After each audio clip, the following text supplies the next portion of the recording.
So it's November 2nd. I'm at Benton Lake. And today I just wanted to go over a few things. I have a new couple Anki decks in the works. One of them's done.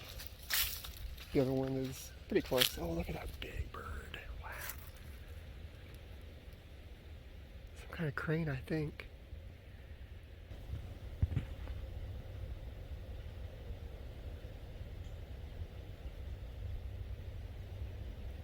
See it?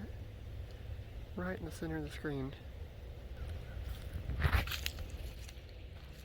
So I just thought I'd come out here. I've never been out here before. It's sort of the backside of the lake here. The swimming hole. So the two Anki decks that I've gotten to start on is Dragon Ball Super, episodes 109, 110, the tournament special. Legend of Zelda, A Link to the Past, the first section up to the Sanctuary. I've just been trying to do a couple of different things with each of the decks that I'm making, mainly in the way they're created. Ultimately, they all use subs to SRS, but gathering the information. One of them comes from a compilation of subtitles, and the other one is going to be made with actual OCR data from images, some screenshot images. I heard something moving up here. Let's check it out.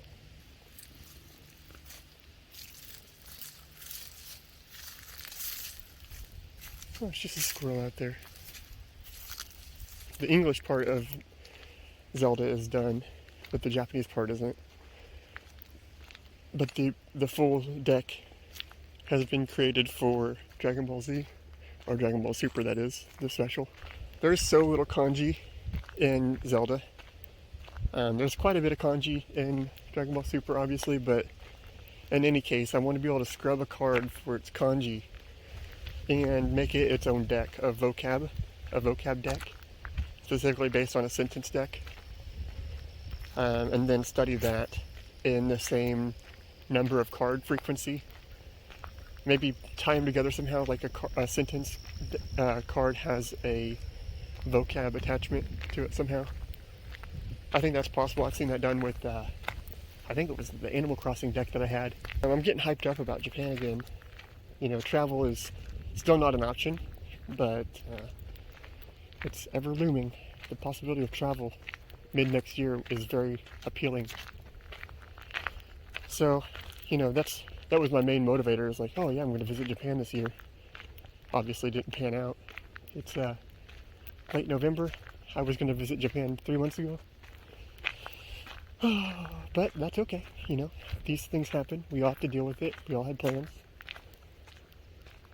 So, you know, having some kind of a light at the end of the tunnel really helps keep me motivated.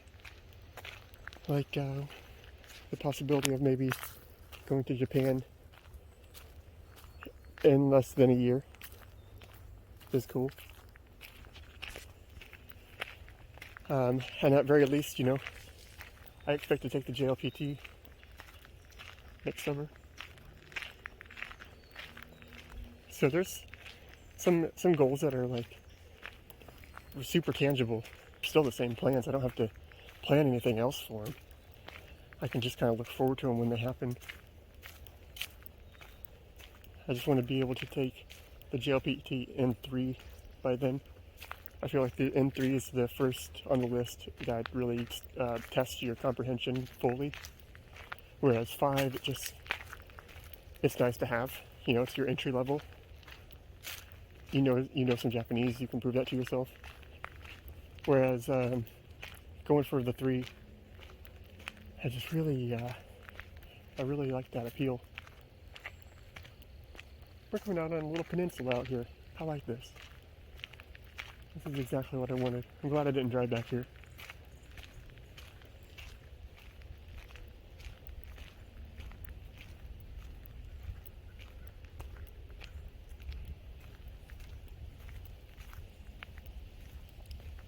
Lately, my study habits have been You know, I'm about waist deep in reviews right now, I'd say.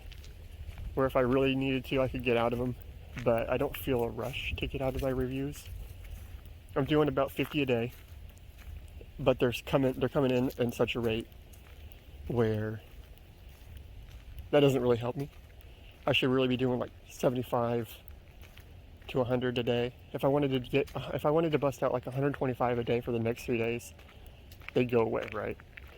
But because I'm only doing 50, it doesn't really feel like I'm making a whole lot of progress on them.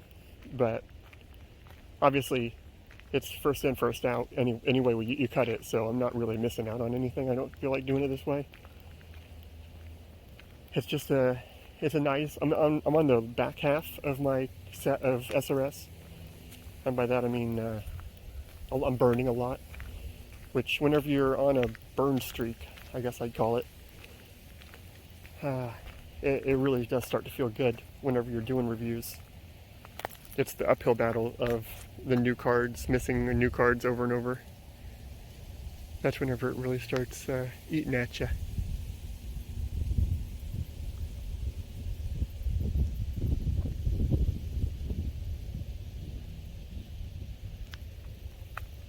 I guess we'll just do a quick loop around here. This is a really nice spot.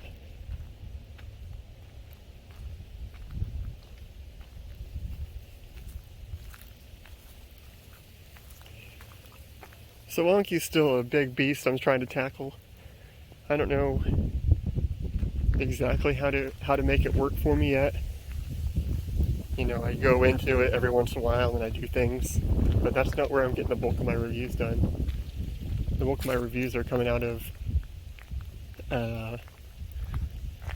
WaniKani still, and I'm really having a fun time with Japanese Pod 101 still. I think it's great.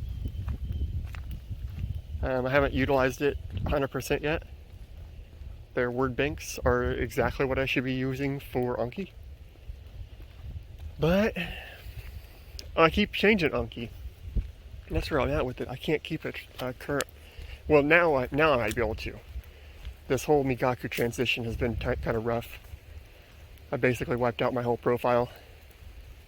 I mean, it's still there, but I'm working on a new profile, building a new one up. Just because it got so messy. It is what it is, though. I'm looking forward to it. Especially with the way I'm going to set up studying for the Dragon Ball Z deck. I keep calling it Z. Obviously, it's Super. I want to call it Dragon Ball Z Super, but that would make everyone mad. So with the Dragon Ball Super deck, if I can study correctly, you know, get all the kanji for the decks, or for the cards, I mean, if I can get all the kanji for the cards sorted out in a way that makes sense to study both the kanji up front and then go into the sentences that are based around that kanji. It just seems like that's the way I want to progress forward. That seems like the most fun to me. It's like getting these hour specials or even just full movies tackled correctly. This whole time I've been so conflicted about how to go about making a vocab deck. But it seems like you'd make the vocab deck based on those sentence decks that you're mining. Full movies worth of sentence decks would have their own associated vocab decks. But it had to be on the same learning pathway. Like, if there's one sentence that contains these kanji, then it needs to be the first vocab list that you see too. Like maybe you go through like 13, let's just narrow it down to 10. You go through 10 vocab cards, and they're the same 10 vocab that you're going to see on the first 10 sentence decks. At least one vocab from each of those sentences. That way, when you get to those sentences, they're fresh. Those vocab are fresh. And if it's an I+2 card, or 3 or 4, forbid 5 or 6, then you can do a little bit more mining when the time comes. you know, with the highlighting, with the Migaku dictionary lookups, or Yomi-chan if that's what you're using as well. You know, you have more tools at your ready, and you comprehend one or two words that you just read, at very least. So I can't do much with it. So it is literally just for fun, and maybe one day I can come back to it in a capacity where I understand all the words and stuff. But I'm watching a bio doc series about Japan after the Civil War. Japan after the American Civil War, called Yai Sakura.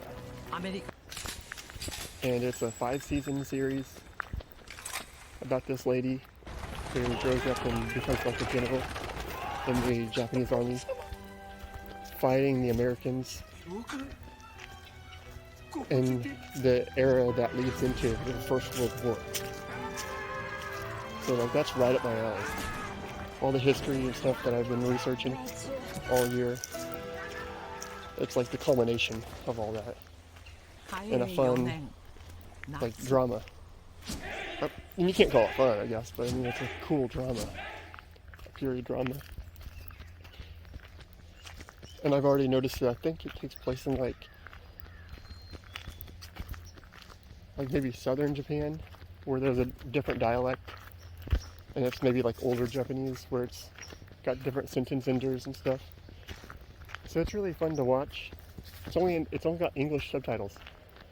I can't for the life of me track down Japanese closed captions to save my life. So yeah, I don't know what to do about that, but it's okay. I'm having fun with it. It's such a good show just to watch. I'm on episode. I just finished episode 2, so I need to watch episode 3 tonight.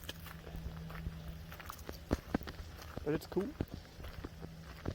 Came quick too. I ordered it Thursday and I got it Friday. That never happens.